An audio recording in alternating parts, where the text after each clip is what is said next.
Europe এক নতুন স্বপ্ন, এক নতুন ভবিষ্যতের হাতছানি। পরিবার, আপন মানুষ সহ নিজের ভবিষ্যৎকে আরও সুন্দর ও রঙিন করতে চান এদেশের তরুণ যুবকরা। আর বাংলাদেশি তরুণ যুবকদের চোখে ইউরোপের দেশ মানে অন্য এক জগৎ, নিজের ভবিষ্যৎ গড়ে তোলার হাতছানি। তবে নানা কারণে এদেশের তরুণ যুবকদের সেই স্বপ্ন যেন ধূলিসাৎ হতে যাচ্ছে। হ্যাঁ, দুর্ভাগ্য হলেও সেটাই সত্যি। নানা কারণে বাংলাদেশিদের জন্য ওয়ার্ক পারমিট ও ভিসা বন্ধ কিংবা কমিয়ে দিচ্ছে ইউরোপের দেশগুলো। বিদেশে বাংলাদেশের শ্রমবাজারে অন্যতম হটস্পট মধ্যপ্রাচ্য।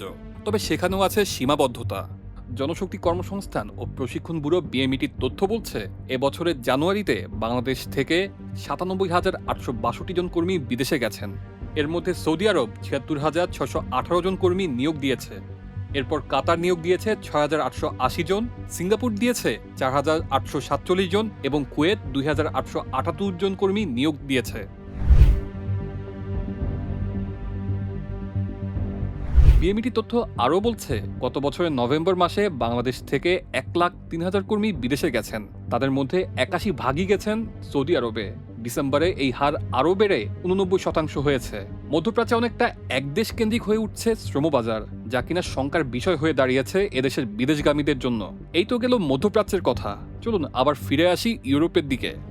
জানুয়ারিতে কিছু ইউরোপীয় দেশ বাংলাদেশি শ্রমিক নিয়োগ করেছে। এর মধ্যে পর্তুগাল ৪৫৮ জন, ইতালি ৩৩৫ জন, ক্রোয়েশিয়া ৩০০ জন, হাঙ্গেরি ১৩৫ জন এবং উত্তর মেসিডোনিয়া ৮৬ জন নিয়োগ দিয়েছে।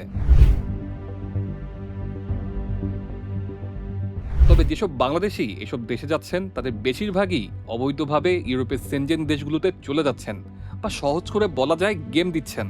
বাংলাদেশি শ্রমিক তাদের কর্মস্থলে থাকার পরিবর্তে অন্যান্য ইউরোপীয় দেশগুলোতে চলে যাওয়ায় সেসব দেশের নিয়োগকারীরা উদ্বেগ দেখিয়েছেন।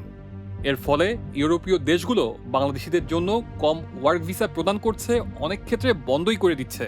হেগে অবস্থিত বাংলাদেশ দূতাবাস পররাষ্ট্র মন্ত্রণালয়কে জানিয়েছে, চুক্তির শর্ত লঙ্ঘনের অভিযোগে ক্রোয়েশিয়ার সরকার বাংলাদেশি কর্মীদের জন্য ওয়ার্ক পারমিট দেওয়া বন্ধ করতে যাচ্ছে। গুঞ্জন রয়েছে বন্ধ হয়ে যেতে পারে হাঙ্গেরির শ্রমবাজারও। দূতাবাস আরও জানিয়েছে, বাংলাদেশি কর্মীরা ক্রোয়েশিয়ার পারমিট নিয়ে সেনজেন অঞ্চলের অন্যান্য দেশে চলে যাচ্ছেন বলে ক্রোয়েশিয়ার স্বরাষ্ট্র মন্ত্রণালয় অভিযোগ করেছে। এটি অনিয়ম হিসেবে বিবেচিত হয়। তারা আরও বলছে, ২০২৪ সালে ক্রোয়েশিয়ান কর্তৃপক্ষ বাংলাদেশি কর্মীদের জন্য ১২,৪০০টি ওয়ার্ক পারমিট ও ভিসা ইস্যু করেছিল। এর মধ্যে ৮,০০০ কর্মী ক্রোয়েশিয়ায় পৌঁছাননি। বাকি ৪,৪০০ জনের মধ্যে বর্তমানে ৫০% ক্রোয়েশিয়ায় কাজ করছেন। বর্তমানে ক্রোয়েশিয়ায় প্রায় ৬ থেকে ৭,০০০ বাংলাদেশি কর্মী কাজ করছেন। তারা মূলত কনস্ট্রাকশন, রেস্টুরেন্ট এবং ফুড ডেলিভারি খাতে নিযুক্ত।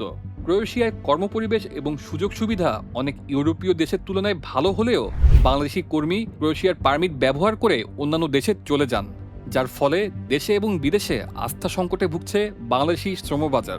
বাংলাদেশের বিদেশগামীদের জন্য ইউরোপে ভিসা নিয়ে হতাশা, আশঙ্কা যাই হোক না কেন, এ অন্ধকার কেটে নতুন আলোর দেখা মিলবে এমন প্রত্যাশা সবার।